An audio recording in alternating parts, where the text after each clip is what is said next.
আমার চ্যানেলে আপনাদের সকলকে জানাই স্বাগতম। আজকে দেখব বেগুন দিয়ে রুই মাছের ঝোল রান্না। এটাকে এভাবে ফেড়ে দেবো, কারণ তাহলে কি হবে,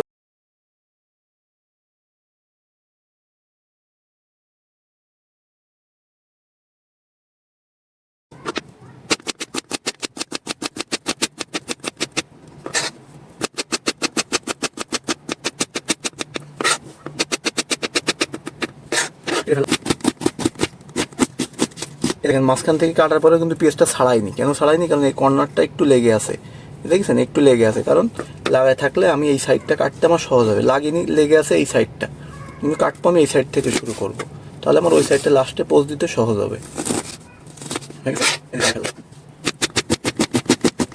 তো একদিনে হবে না, আস্তে আস্তে যারা আমার ভিডিওর সাথে থাকবেন, যারা দেখবেন, আস্তে আস্তে আস্তে আপনারা শিখে যাবেন। আমি ছোটো ছোটো বেসিক বিষয়ে চেষ্টা করব আমি আমার আইডিয়াটা দেওয়ার জন্য।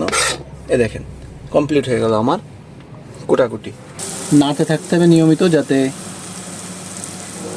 নিচে লেগে না যায় বা পেঁয়াজটা পুড়ে না যায়। আমরা পেঁয়াজটাকে এইভাবে সুন্দর করে বাদামি করে ভেজে নেব।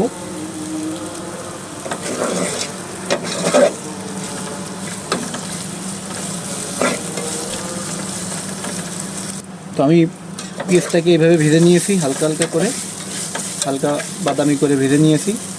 নেওয়ার পরে আমি এখন আলু দিয়ে দেবো। এই দেখেন আমি আলুটাকে এইভাবে কাটছি, তো আলুগুলোকে আমি দিয়ে দেবো। আলুগুলোকে হালকা করে একটু ভেজে নেবো। ওর সাথে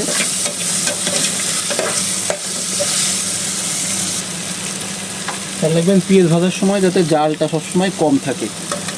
জাল সব অল্প জলে যত রান্না করতে পারবেন তত আপনি রান্নাটাকে নিয়ন্ত্রণ রাখতে পারবেন।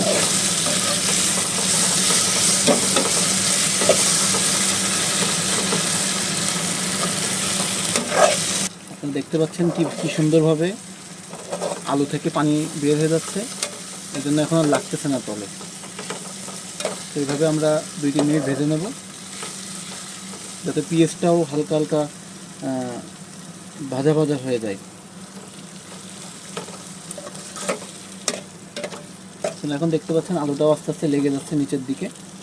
আপনারা মোটামুটি এইভাবে ভেজে নেবেন, যাতে পেঁয়াজটাও হালকা এরকম বাদামি হয়ে যায় এবং আপনার আলুটাও হালকা হালকা ভাজি হয়ে যায়। এখন আমি এটা যতটুকু আমার বেগুন এবং আলু সিদ্ধ হতে লাগবে আমি ততটুকু পানি এর ভিতরে দিয়ে দেব।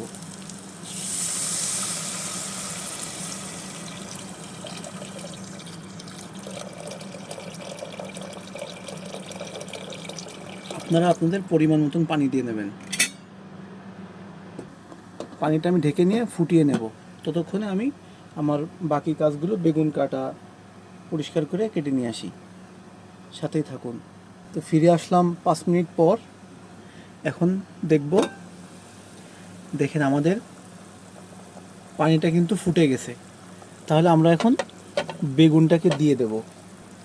মনে রাখবেন বেগুন রান্না করার সময় আগে পানি ফুটাই নিতে হবে। আর বেগুনটাকে 4-5 মিনিট পানির ভিতরে রেখে দিতে হবে কাটার পরে। কারণ এই যে আমি যে কালো বেগুনটা ব্যবহার করতেছি, আপনারা দেখতে পাচ্ছেন এই কালো বেগুনটা হালকা তিতা তিতা লাগে। আমাদের এই দেশে তিতা তিতা লাগে, এই জন্য আমরা এটাকে ভিজায় রাখি, রাখলে এটা তিতাটা কেটে যায়। আপনারা আমাদের দেশের যে সবুজ কালারের যে বেগুনটা পাওয়া যায় ওটা সমস্যা নেই, ওটা আপনারা কাটার আগে ধুয়ে নিতে পারবেন বা কাটার পরেও ভিজায় রাখতে পারবেন। আরেকটা জিনিস মনে রাখবেন, যখন এই ঝোলের পানিটা ফুটে যাবে তারপরে আপনি এই বেগুনটাকে দেবেন। কখনোই কাঁচা পানিতে বেগুন দেবেন না।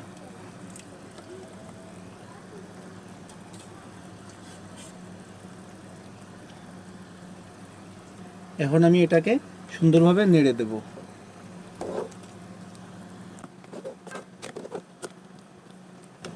এই বেগুন থেকে আরও পানি বের হবে এবং ঝোলের পানিটা আরও বেড়ে যাবে। যাওয়ার পরে সব মিলায়ে, বেগুন তো কখনো পানির নিচে ডোবে না, আপনারা জানেন যে বেগুন পানির নিচে ডুবাইতে গেলে দেখা যাচ্ছে হাঁড়ি ভরে যাবে, তবুও বেগুন ডুববে না।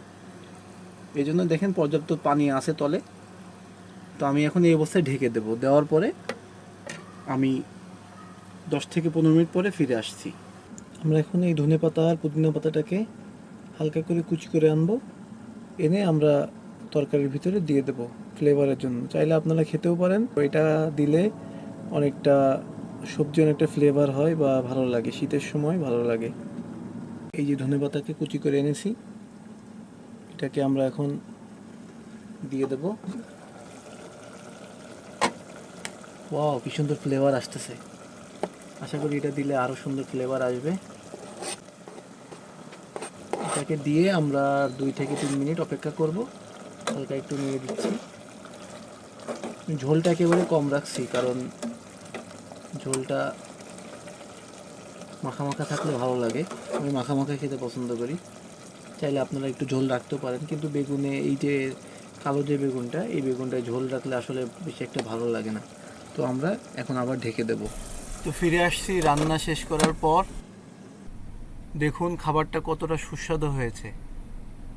আপনারাও এইভাবে ঘরে ট্রাই করবেন এবং আপনাদের পরিবারকে সুন্দর সুন্দর রান্না করে খাওয়াবেন এবং আমার চ্যানেলের সাথেই থাকুন। যদি চ্যানেলটি ভালো লাগে অবশ্যই সাবস্ক্রাইব করবেন এবং বেল আইকনটি টিপে দেবেন।